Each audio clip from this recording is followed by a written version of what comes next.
is Brooklyn and Manhattan. And I'm here with my colleague, Carol. And I'd like to say welcome and thank you for joining us as well. My name is Carol Himes. I am Senior Manager of Family Programs at New York Peace Institute, which includes the Special Education Mediation Program, which we're going to speak about today. So thank you for being here. We're excited to be speaking with you about this wonderful service. Okay, so why are we here today? We are hoping to talk about how you can understand how mediation can help when parents and schools disagree about special education plans. So if you're a parent who has a student who has or needs an IEP, we are hoping we can talk to you today about special education mediation. So the format today is going to be, Carol and I are going to be going through this presentation and talking a lot, but we also want to hear from you. So if you have questions, please put them in the Q&A. The Q&A and not the chat would be helpful. And our colleague Sabrina is going to, from time to time, we're going to check in with her and she's going to read those questions to us and we're going to do our best to answer them. We're also going to have a moment at the very end of the presentation where we're just going to take questions as well.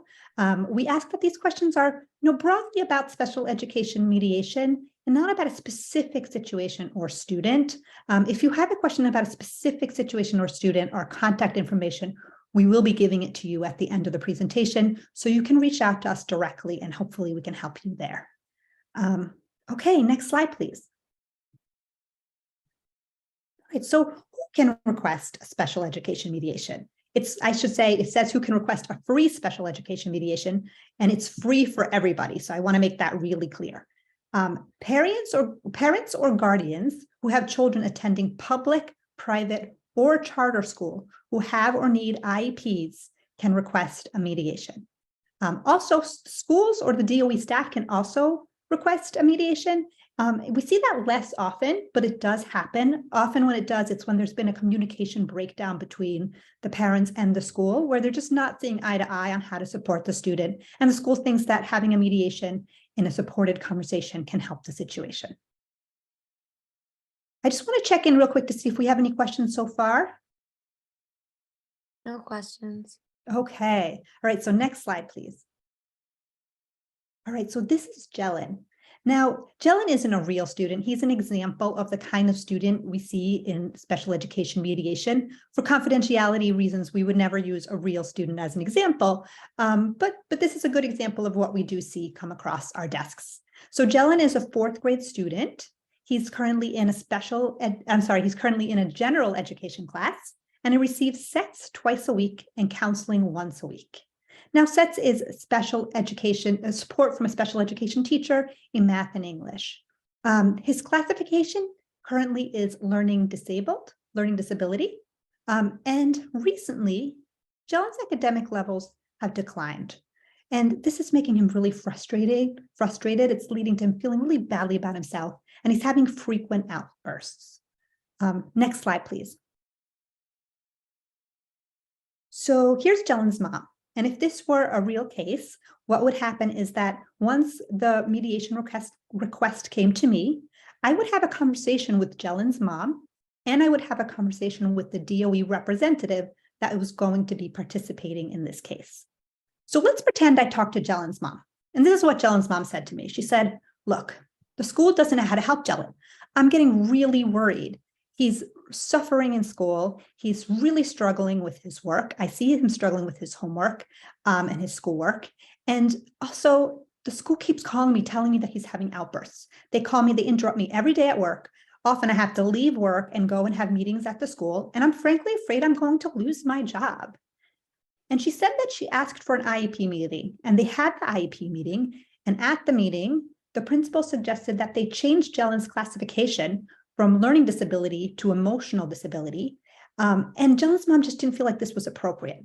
And they also wanted to put him, instead of the general education classroom, they wanted to put him in a small class.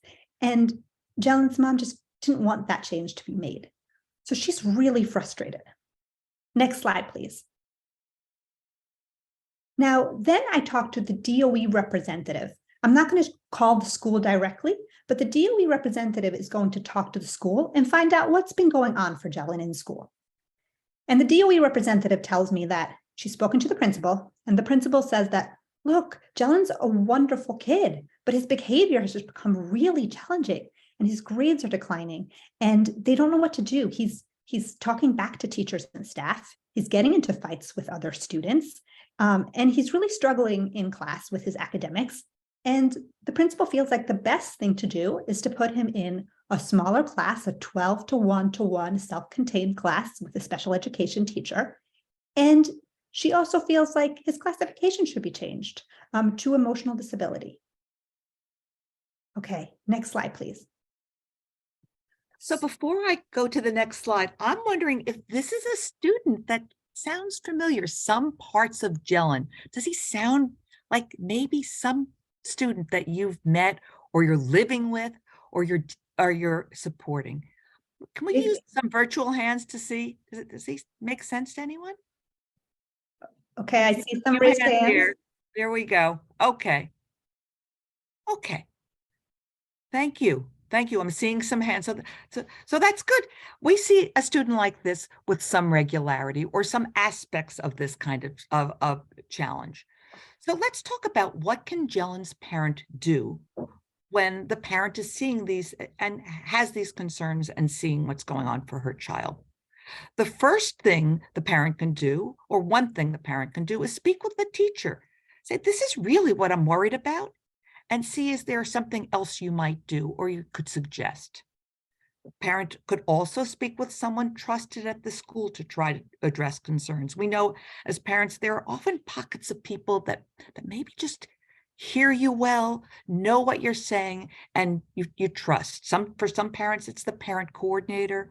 For some parents, it might be a service provider like the SETS provider or the person who's delivering counseling or the assistant principal. Maybe that person could help you think of ideas. And also, what could be done by the parent is to request a new IEP meeting.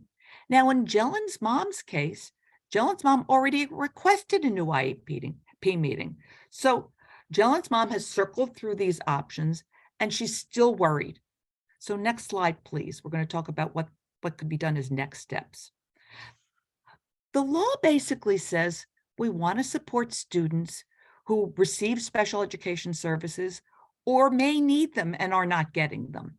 And so it's built-in ways of addressing the concerns if the first steps, the speaking to the teacher and the IEP meeting, still is not sorting it out. So what can be done by law?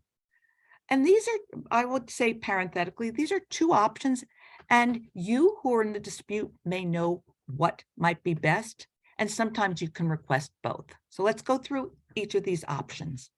The first is an impartial hearing. What is that? It's kind of like going to court.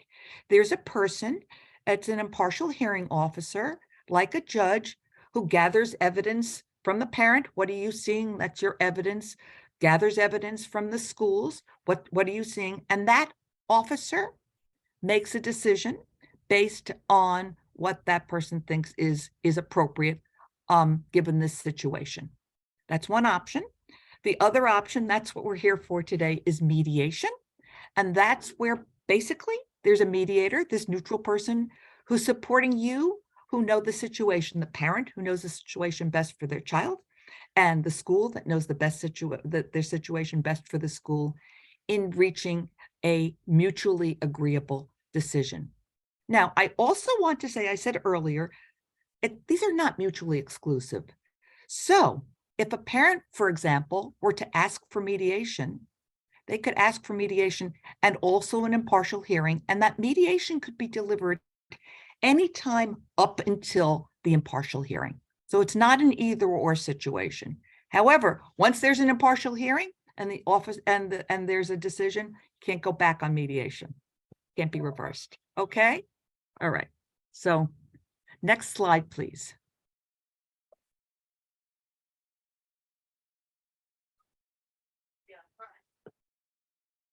I'm sorry, I'm hearing something and I'm not sure where it's coming from. So what is mediation?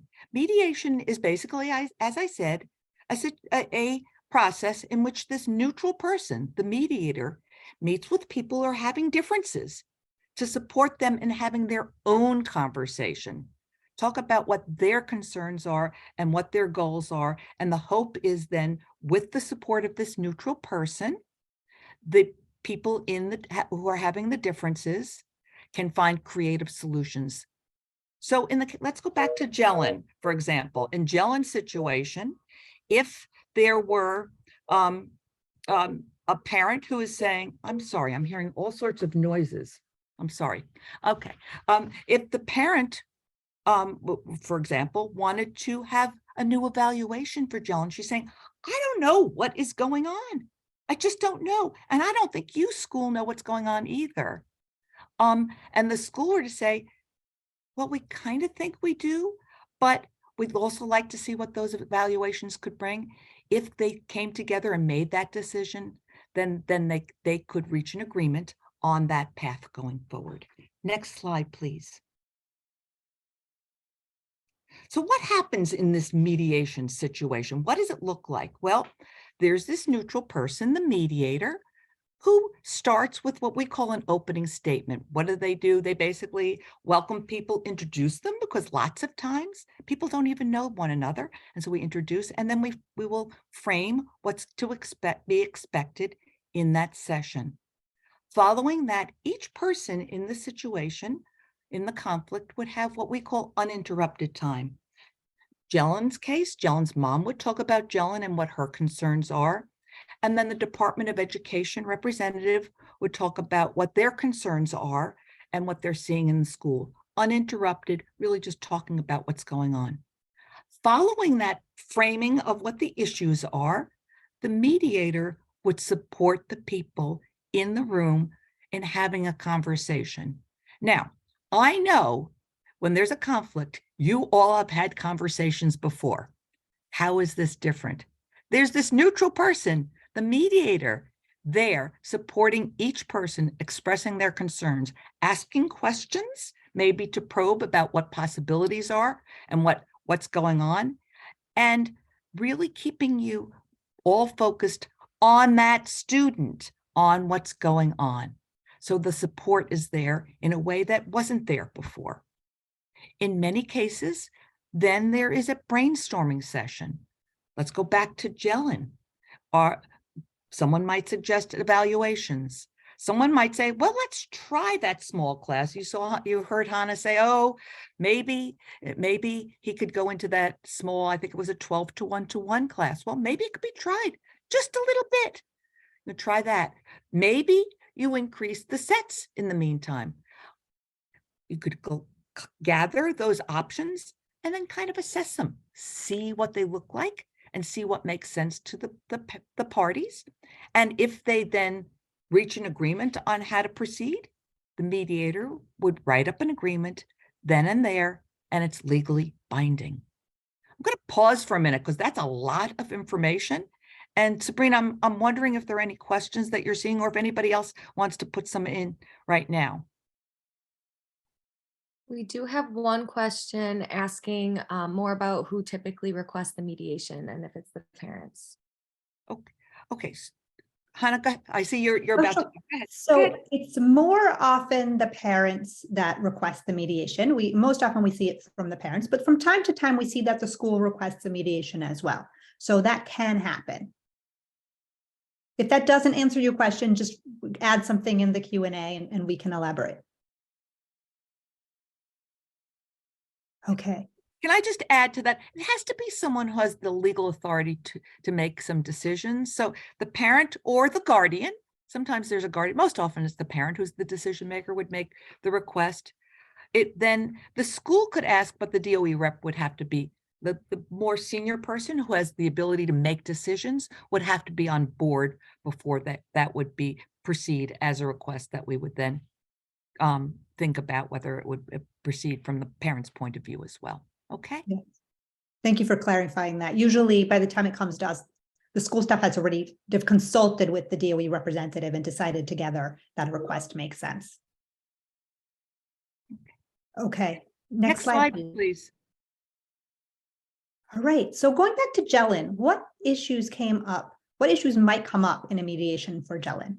Right. So classification, right? We talked about the fact that the principal really feels like there should be a different classification, and the parent thinks that the learning disability classification should stay. So that's something that they might want to discuss during the mediation. Evaluation, like Carol mentioned earlier, maybe Jellen's mom wants to ask for evaluations in this case, right? She feels like the school doesn't know what's happening or how to support Jellen. So maybe they need to find out some more information, and that's something they might discuss in the mediation. Placement, right? We know that the principal wants the things that Jellen should be in a 12 to 1 class, and Jellen's mom really feels like he should stay in gen ed. So that's probably something that would be discussed during the mediation. Behavior, right? We know that Jellen's been having frequent outbursts and he's really struggling. And perhaps could be some conversation around what to do there. There's specific evaluations for behavior, there are behavior plans that can be implemented, and maybe that's something that they want to talk about. Communication, right? In this case, Jellen's mom feels like the school's calling her all day long at work and that she has to leave work for meetings. This isn't working. She's really afraid she's going to lose her job. So perhaps they want to have a conversation around how can the school communicate with Jellen, and how can Jellen's mom, and how can Jellen's mom communicate with the school? Is there a time of day that works best? Is there a way to do that? Is it telephone or is it email, right? They can come up with a plan that works for all the parties. Now, these are the issues that exist in Jellen's situation. We have parents come to us that have the same ones. We have parents come to us where they have more issues to discuss. And we certainly have parents come to us where they only have 1 or 2 issues going on. And this is not an exclusive list. Other issues could come up as well that are not listed here. Generally, we can mediate anything that has to do with the student's special education plan, but that does not have to do with reimbursement. So if you're looking for reimbursement for tuition, or if money has been paid for tutoring and you want that money back, that is something that we can't mediate.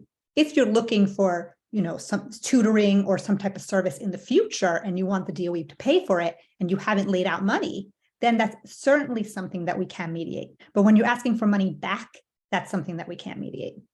Does anyone have any questions about that? Can I just add that can go to a hearing, though? That can Yes. go to a hearing. Exactly. That's more suitable for an impartial hearing. And that's because of a New York City regulation that we can't mediate those. Sabrina, were there any questions? New questions or no? There are a few new questions, some surrounding the mediation request. There's one question asking, could a foster parent request mediation? I can take that. Yeah. Sometimes that happens because the foster parent really knows what's going on for that child because the child's living with the parent. Most times, and it depends on your situation, most times the birth parent still retains educational decision-making authority, but there can be a collaboration between the foster parent and the birth parent around that. And so if you have that situation, what we'd like to do is talk with you about it to see how that might proceed. But of course, as Hannah said earlier, we need to have someone that has the legal authority to make the decision. And if it resides with the birth parent, then we would have to have that person there. But we have certainly had situations where both the birth parent and the foster parent are there because that's a helpful situation. You recall when we talked about who must be in a mediation? The decision makers must be, but then there are other people that are really helpful to be there. And so that's where the foster parent might come in. Okay, did I answer that question? Please come to us though, because that's a complicated situation, but we've walked that path and we can support that. Sabrina, any other questions that we should address at this time? Yes. So when is it appropriate to request mediation versus impartial hearing? I'm sorry, when is it appropriate to request? Yes. Okay, so the first thing is what I just mentioned, right? If it's reimbursement, then you should request impartial hearing and not mediation. For anything else, Carol, correct me if you disagree, but for anything else, they're both viable options, and it really depends on what you are looking for. And like Carol mentioned earlier, you can request both at the same time because you can mediate up into any time until the impartial hearing. So that's also an option. In terms of making a decision about which is best for you, we would recommend maybe talking to an advocate about that. And that goes into the last question. Can you describe the difference between a mediator and an advocate? Yes, absolutely. So that's a great question because people do call us and sometimes are confused about that. So as mediators, we are neutral. So that means that we don't represent parents. We don't advocate for them. We're not trying to, argue for the parent to get the best result. That's what an advocate does, right? An advocate's on the parent side and working with the parent and fighting for the parent. We're neutral, so we're not fighting for the parent and we're not fighting for the DOE. We're simply bringing together the parent and the DOE and supporting the conversation and trying to help them figure out and help them brainstorm solutions to support the student. I hope that answers the question. Do you have anything to add to that, Carol? No, I thought that was a great description. I would just think of these are two people, both of whom can be very, very helpful, but it depends on what you're looking for. And lots of times we have advocates who are supporting parents in mediation.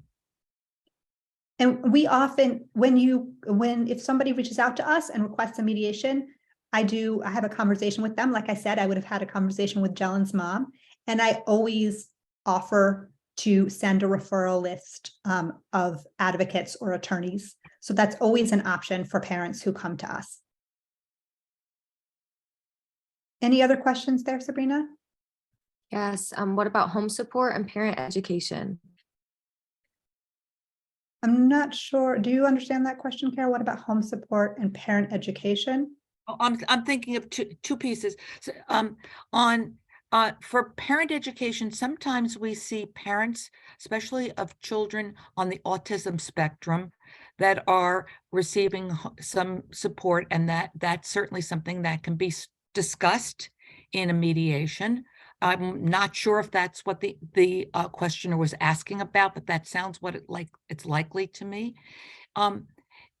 And so that's parent education, home support. I'm wondering if you're talking about homeschooling. Can the questioner tell me about if that's what the person's talking about? Maybe put that right into the Q&A and Sabrina can read it out to us. And not to put you on the spot either, we can always loop back to you too if you want to add later on in the presentation. Yeah. Okay, Sabrina, any other questions, or should we hold them and keep going for a little bit? We can hold them. Okay, so we'll go a couple more slides and then we'll loop back to the questions. So next slide, please.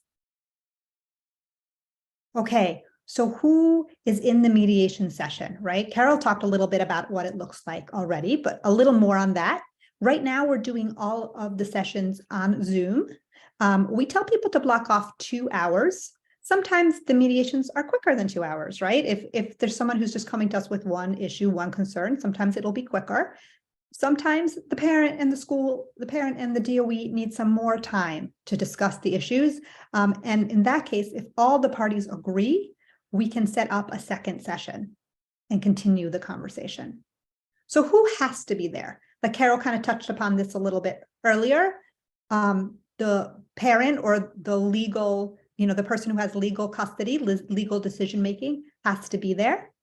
And the DOE representative has to be there. And I keep mentioning that term, so let me clarify what that means. If your student is in a public school, the DOE representative is going to be the administrator of special education for the district, most likely. If your student is in a charter school or a private school, it's most likely going to be someone from the CSE. Either way, it has to be someone who has the authority to bind the DOE, someone who can make decisions for the DOE, and that person's going to know what the school can do and what the DOE is allowed to do, right? Who else might be there? Now, these aren't required participants, but sometimes you'll see the student there. Now, that's only if the student's older, right? Like upper middle school or high school, and only where everybody agrees that this makes sense. So the student has to agree, the parent has to agree, and the DOE has to agree. We also, like we mentioned earlier, we talked about earlier, sometimes the parent brings an advocate sometimes the parent brings an advocate or an attorney. So we'll see that as well. And again, that's not required, but it can be helpful sometimes. Sometimes school staff is there. So maybe in Jellen's case, it would be helpful to have Jellen's teacher there, maybe Jellen's sex provider. Maybe it'd be helpful to have the principal there, sometimes the assistant principal, sometimes the school psychologist. It depends, but it's often useful to have people who can really speak to what's been happening. And when it's needed, we can also supply an interpreter. Okay, next slide, please. So what's the mediator's role? The mediator can help really support a discussion on the student's strength as well as the student's challenges. And the mediator is going to help bring that conversation back to the student, right? If it gets off topic, really have the student as at the center of the conversation. The mediator is also going to help minimize jargon. So what do I mean by that? The mediator is going to make sure that the language that is used is understood the same way by everybody, because we all speak in ways where we think we know what we're talking about, and someone else might not understand it the same way, right? So the mediator wants to make sure everybody's on the same page. And especially in the special education world where there's so many acronyms and abbreviations, right? We're constantly hearing things like SETS that I said earlier, is the special education teacher that works with the student, or the service rather, and BIP, FBA, right? There's all these abbreviations that you hear all the time. So the mediator is going to make sure that everyone's understanding them the same way. The mediator will also allow parties to experiment with interim plans. So what I mean by that is just try things out. The mediator is going to let them come up with some trials. Let's see what works. So in Jellen's case, let's say that during the mediation, everyone agreed evaluations make sense. Now, evaluations can take a while, right? So Jellen's really struggling right now. So maybe they want to put something in place right now, just for a little bit. Maybe they want to increase sets while they're waiting for the evaluation to come back. Or maybe they want to try something out to see how it feels. Maybe they say, let's put Jellen in the 12 to 1-to-1 class only for math to see how it fits for everybody. And that way, Jellen's mom can see how it's working and the school can see how it's working, and it can help inform how to decide things once the evaluations come back. The mediator is also going to encourage thinking outside the box, right? Like we mentioned earlier, parents, you know your kid the best. You really do, right? And the DOE representative is going to know what the schools can do the best. So you can brainstorm and come up with really good solutions that work. And the mediator is going to help you really think creatively about what can be done for your student. Okay, next slide. So who are these mediators? So like we said earlier, they're neutral. They're not employed by the DOE. They're not employed by parent groups. And they're supervised by the mediation centers. They're also trained by us, right? So at New York Peace Institute, all the mediators are trained in conflict resolution skills. They have like a basic training, then they have an apprenticeship. And then after that, certain mediators are selected for our program. And then those are trained, those mediators are trained in special education law and in special education mediation, right? So there's a lot of training that goes into this. And I'm going to pause for a minute and see if there's any new questions or any questions about these slides, Sabrina, or anything we want to loop back to. We do have the question. I had heard that the reimbursements for small amounts at mediation was possible. Did I hear that wrong? I don't think so. Carol, have you heard otherwise? No, I have not heard that either. I would like to know I'd love to learn something additional, but my understanding is there is a New York City regulation, not by the Department of Education, but a regulation that doesn't allow for mediation for parties to agree to reimbursement in mediation. Now, that doesn't mean you couldn't get service delivery agreed to in mediation, including compensatory services. That's different. but actual payment of money in mediation, to my understanding, cannot be done. I would love if it were different, but my understanding is those New York City regs do not allow it. It is allowed upstate New York and every other part of the state because it's a city regulation. So maybe that's what the questioner is asking about. Or if there's something that's happened that's different, I would love to know it, but that's not my understanding. Yeah, please email us if there's something we should know. There are emails that are at the end of this presentation. Any other questions, Sabrina? Would the school already have completed evaluations to support its recommendation to change the class size and classification of disability? So often evaluations will have been done before an IEP meeting. You know, sometimes in this case, Jellen's mom asked for the IEP meeting. There could be evaluations that took, at some point, there were probably evaluations, but these could be older. It just depends on the situation, I would say. Yeah, can I add that? That's a situational description. And so it depends on what each child's situation is. And so that's more of a, that's just something that we can't give you an overall answer to. And again, we're happy to talk through specific situations and whether they work for mediation. So you can reach out to us directly if you want as well. Okay, any other questions? A couple more. In NYC, how is the mediator process different now that cases go through OATH? Have there been any issues? Okay, so Oath is the organization, that's the city organization that's doing the impartial hearings, not the mediations. So you're right, Oath is now doing a lot of those cases, but those are in the impartial hearing situation. For us, we are in charge of and continue to be in charge of mediations for students who attend in Brooklyn and Manhattan. And if you wait just for another slide or two, you'll see where which other organizations are responsible for the other communities. Okay. And I would just add to that we do sometimes get mediation referrals directly from the impartial hearing office, and that has not changed since Oath started hearing the cases. Okay, next slide, please. So let's talk about these legal provisions and guidelines that relate to mediation. Mediation does not deny or delay a right to an impartial hearing. So, you know, we talked earlier that you can ask for mediation and also a hearing at the same time. The mediation can't be used to extend the time so the parent has to wait longer for the hearing. That's not what it's about. So the law writes that in right away. Mediation is voluntary, and what that means is just what it sounds like. The parent has to agree, the decision makers have to agree, and the Department of Education.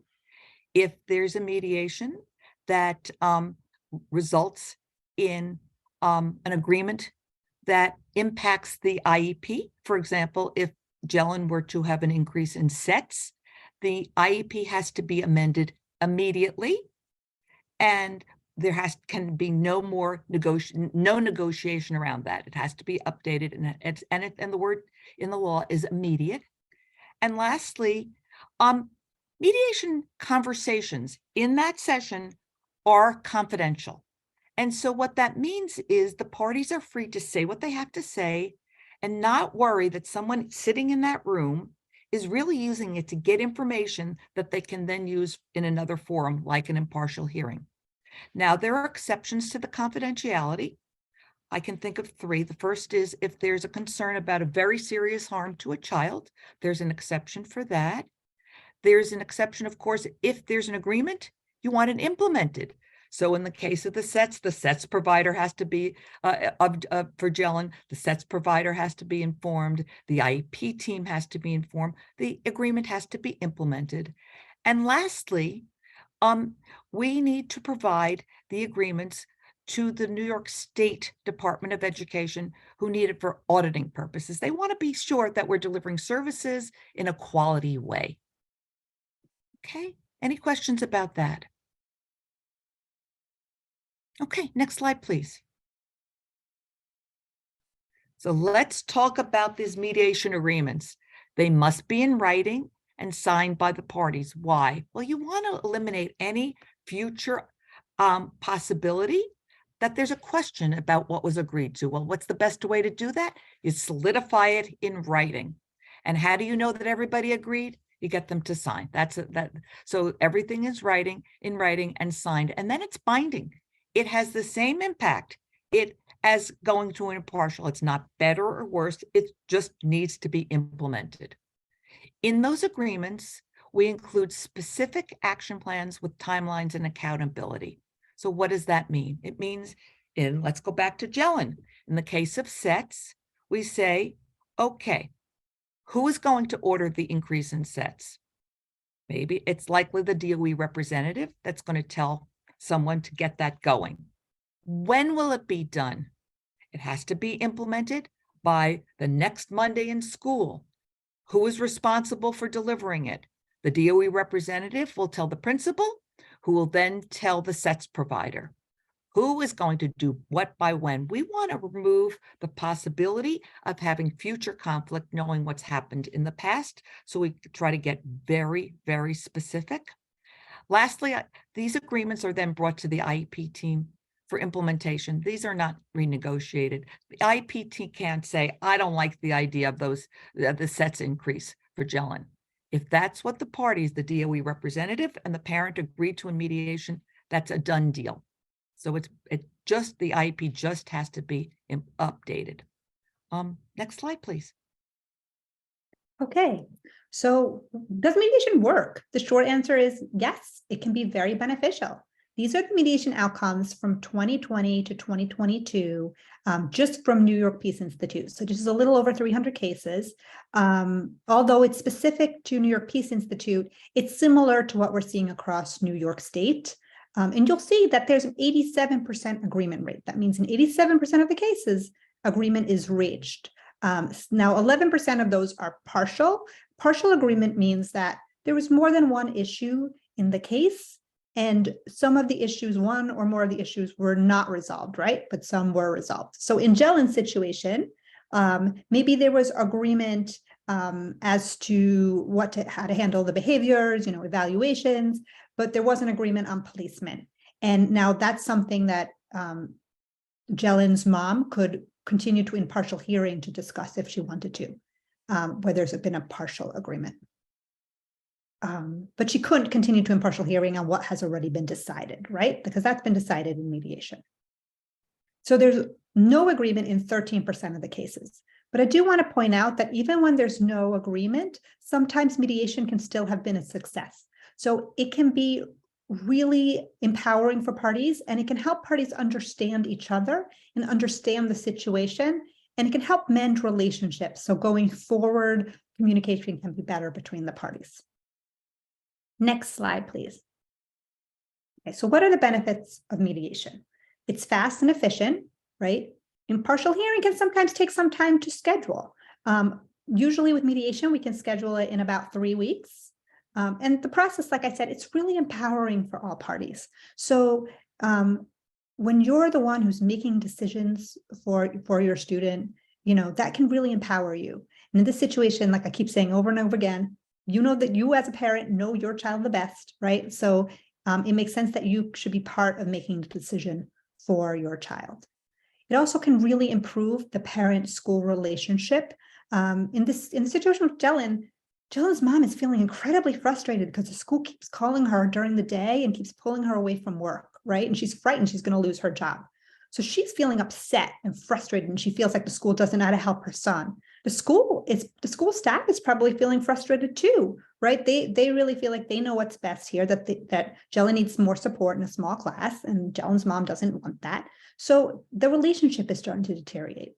The mediation can really help rebuild that relationship and establish ways to communicate that work for everybody. It results in workable and sustainable solutions. So what does that mean?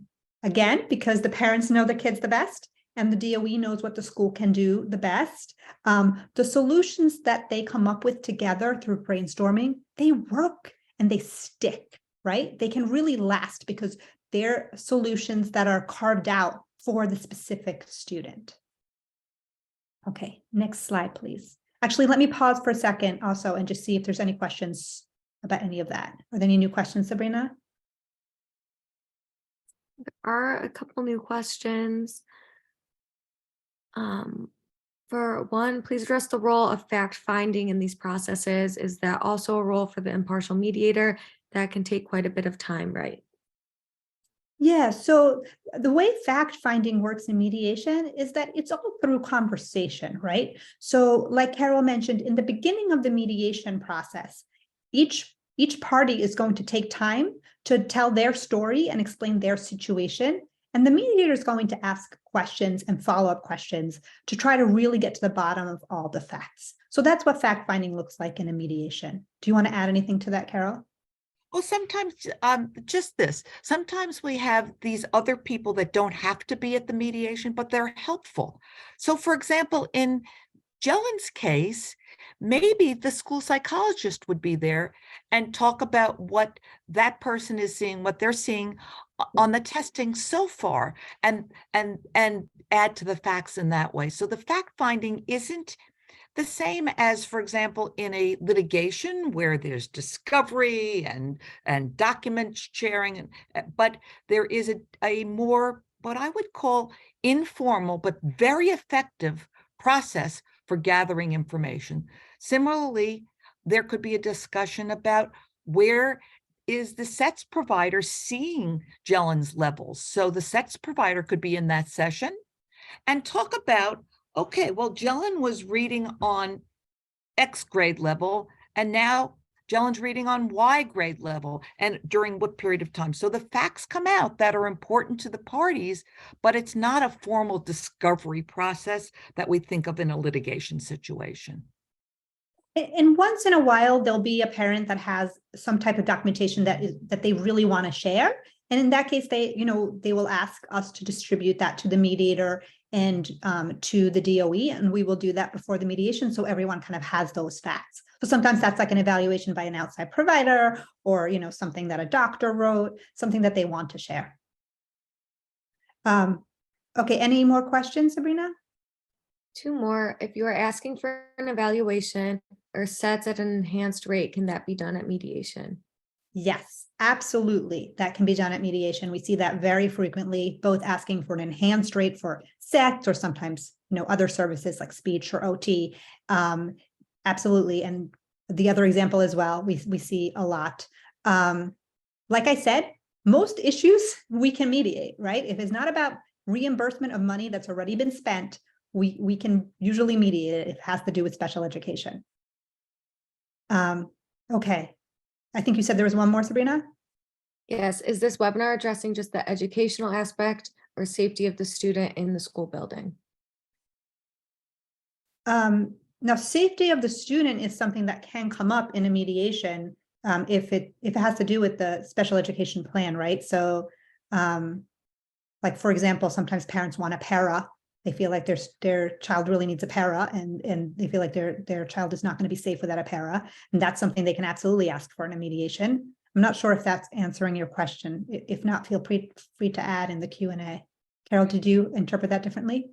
Yeah, I think I know I agree with you, Hannah. If the safety relates to a student's classification or IEP, then it would be the subject of a mediation. For example, if the student is running from the classroom because the student's on the autism spectrum, then that would absolutely be an appropriate matter for discussion and mediation. It has to be a special ed matter that would be the focus of the discussion in the mediation.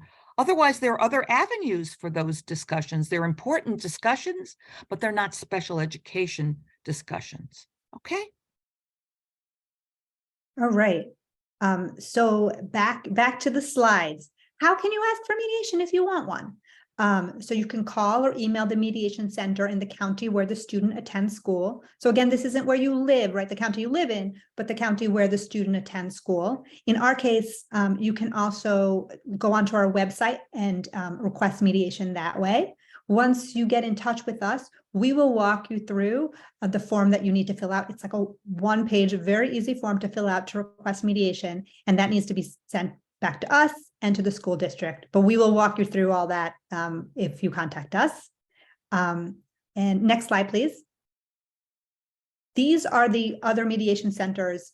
So like I said, New York Peace Institute, that's us. We service Manhattan and Brooklyn, and that's my information right there. I'm Hannah Resnick, so hresnick@nypeace.org. That's me, and that's my phone number. So feel free to reach out to me directly if you have any questions about special education mediation and your student is in Manhattan or Brooklyn. And like I said, you can also go onto our website and fill out a form there. If your student attends school in Bronx, Staten Island, or Queens, this is the contact information for those mediation centers. We'll keep this slide up for a minute so you can jot down that information if you need it. And in the meantime, if you have, we've kind of reached the end of our presentation here. So if you have any other questions, this is the time to put those in the Q&A. Sabrina, are you seeing anything? Yeah, we've got some questions coming in. How can we contact you for legal guidance or representation? So again, we can't provide legal guidance or representation, but we can refer you. So absolutely email me and I can send you some referrals for advocates and attorneys if you ask me for that specifically. But we have to be neutral. I just want to make it really clear so we can't actually represent anybody directly. Any more questions? Yes, the next question is it possible to find out how many mediation sessions have occurred in my school district? How many mediation sessions have occurred in your school district? I mean, the DOE should have that information. Carol, do you have any thoughts on that? Yeah, that's certainly not something that we can provide. The DOE may have that, and you certainly could inquire. But let me just say this: if there have been 100 or 0, we still can provide a session for you. It's absolutely something that we would be delighted to do if it's appropriate for you and for the other party. I don't know whether you're a school person or a parent at this point, but if we haven't provided service, we're happy to step in if it's Brooklyn or Manhattan. And I would imagine the other mediation centers would be saying something similar. And if there have been a number, then that's also important to note that we've been working there. But school districts vary. I would say this is an underutilized service. It's really, really a good service. It's effective. You saw Hannah's numbers, 87% agreement rate. Think about what that means. Out of 100 cases, 87 reached it. Most of them reached full agreement, and 87% reached either full or partial agreement. That's a lot of relief in a rather short amount of time. We're underutilized, I think, probably because people just don't know what can be done. And so I love this question in the sense that it helps me hold up the possibility that if the districts had no mediation, let's start and see if we can be effective in that district. And if we have delivered services in that district, let's do some more if there's a need. Okay. Mediation is one of those things, it's like the best kept secret in New York City, and people just don't know about it. So please do spread the word. We are going to be sending a recording of this webinar to everyone who registered. So feel free to share that with people who you think might be interested. We also at New York Peace Institute provide a lot of other mediation services and restorative justice services. So if someone you know is having a conflict in a different area, perhaps a neighbor dispute, a workplace dispute, landlord-tenant, co-parenting, a lot of different, we really service a lot of different areas. So feel free to go to our website or to reach out to us, and we can always direct you to the right person. Yeah. May I just add, though, if you are in Brooklyn or Manhattan, send those matters to us. Yeah. We don't want to hold you up. So if you're having a neighbor-to-neighbor dispute and you're in the Bronx, you might call the other places and vice versa. If you called us, we would get you to the right place. We want to save you a step. Okay. Yeah. Thank you for clarifying that. Sabrina, are there any other questions? Yes. How long does a mediation take from start to finish? And is it usually just one session? So the actual session usually takes 2 hours. We say to everyone, block off 2 hours. And sometimes it's quicker than that. Sometimes it goes to full 2 hours. It's usually one session. But if it's a really complex case, like Jell-In, for example, there was a lot going on there. And there was also the communication issues with the school and the parents. So perhaps after the 2 hours, they feel like we're really close to an agreement, but we need to talk a little more. If everybody agrees, then you could do a second session. We very rarely see more than 2. I mean, it happens like once in a blue moon, but I'd say one is almost always enough. And in terms of from start to finish, when you from the minute you contact me, I can usually schedule the mediation about 3 weeks later, or I can schedule it within 3 weeks. It usually takes place somewhere in that month. It can depend if it's like over a school vacation and the DOE is not there or something like that. It might take a little longer, but usually from start to finish, it can all be wrapped up within a month. Any other questions? For participants, what about outsiders who know the children outside school, like coaches, religious school or youth group leaders? For kids who've gotten into trouble, what about officers from juvenile justice system? So if as a parent, you feel like it's helpful to have the voice of someone else there, either as a support person or someone who can really share about your child, your student, you can absolutely invite them to attend. We would check with the DOE, right? All participants, like they can invite people from the school to attend. You can invite people that you think are appropriate to attend, and we just run it by everybody. But I always say this when I talk to you in intake, there's no surprise guests. So anybody that you want to invite, you just let me know so everyone can be on the same page and know who's going to be there. But absolutely, sometimes an outside voice can be really helpful. Can I just add, I think the questioner may be also saying, so I am now the coach and I really, really care about this kid. Can I do this referral? And the answer is really, we're back to who can make legal decisions for the student. And it's almost always the parent. However, as this really wonderful guide in that student's life, the coach or maybe a religious person, you can talk to the parent and say, look, I've heard about this process. It can be really effective. I can be there to be a support person for you, and we can do this together. The parent would still retain the legal decision-making in almost all instances, but that doesn't mean you couldn't be a really impactful person in that student's life. So please share that opportunity and loop the parent in, and then maybe come in together as a support. We have 2 more questions. The first being, where can the participants get information for mediation centers outside of the ones that were listed? So NYSDRA is the New York State Dispute Resolution Association. And they have, if you go to their website, it's probably something like www.nysdra.org. They have this marvelous map, and it tells you every county who the mediation center is for every county in New York State. I hope that answers the question, but that's certainly covering the entire state. Okay, thank you. And can the mediation process be used to address false reporting, for example, with ACS? Hannah, do you want to take it or you want me to? Go ahead. Okay, so look, that sounds to me like a parent is really worried about communication and the relationship with with the school, and what they think the school did in terms of a report, right? And so the parent certainly could, if the student is a student with an IEP or suspected of having an IEP, request a mediation with the school to discuss their relationship and the foundation of that relationship. Now, the school would have the right to say yes or no. It's voluntary. We talked about that. But we really do want to support that relationship.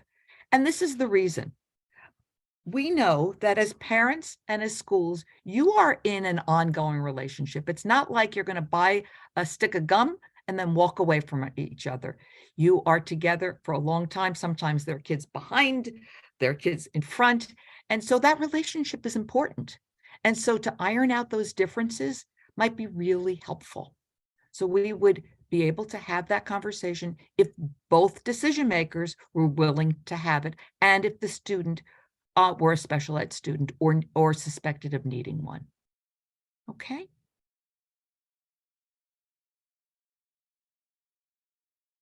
Any more questions? That's all. Okay, so we are reaching kind of the end of our time. So this is the last chance. If you have a question, pop it in the Q&A really quickly. Otherwise, like I said, if you have specific questions about your situation, or if you're interested in learning more about special education mediation and your student goes to school in Manhattan or Brooklyn, please don't hesitate to reach out to me. And like I said, please spread the word about this. We want to help, and we can't help unless parents know that we exist, right? So please do spread the word. Thank you all for taking your lunch hour to be here today. We really, really appreciate it. So thank you to all of you. Yeah, thanks. Be well. Take care.